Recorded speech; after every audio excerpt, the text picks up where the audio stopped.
வணக்கங்க, கிருஷ்ணராணி சர்வே இன்ஸ்டியூட்லேருந்து. இன்றைக்கி நம்ம எங்கே வந்திருக்கோம்னா 3 ஸ்டூடெண்ட்ஸுக்கான ட்ரைனிங் செக்ஷன் தாங்க பார்க்குறோம். இன்றைக்கி இவங்க டோட்டல் செக்ஷன் என்ன பண்ண போகிறாங்கன்னா, சேஞ்சிங் பாயிண்ட் வச்சு பேக் சைட் க்ளோஸ் பண்ண போகிறாங்க. அதை தான் எப்படி பண்ணுறேங்கிறத நான் இந்த வீடியோவில் நான் உங்களுக்கு எக்ஸ்பிளைன் பண்ணுறேங்க.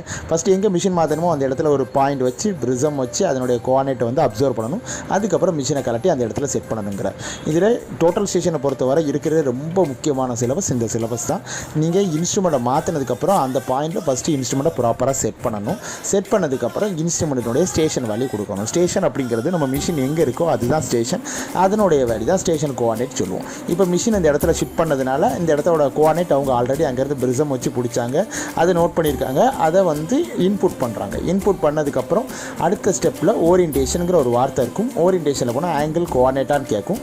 நம்மகிட்ட ஆல்ரெடி இன்ஸ்ட்ருமெண்ட் வச்ச பாயிண்டரோட வேல்யூ இருக்கிறதுனால அதை நம்மளோட கோஆர்டினேட்டாக கொடுக்கணும். அதை பேக் சைட் ஐடி அப்படிங்கிற இன்னொரு வார்த்தையும் சொல்லுவாங்க. இப்போது அந்த இடத்துல பிரிசம் வச்சு அதை மெஷர் பண்ணி செக் பண்ணி எவ்வளோ எரர் வருதுன்னு செக் பண்ணணும். அவ்வளோதாங்க. ரொம்ப சிம்பிள் சிலபஸ் தாங்க இது.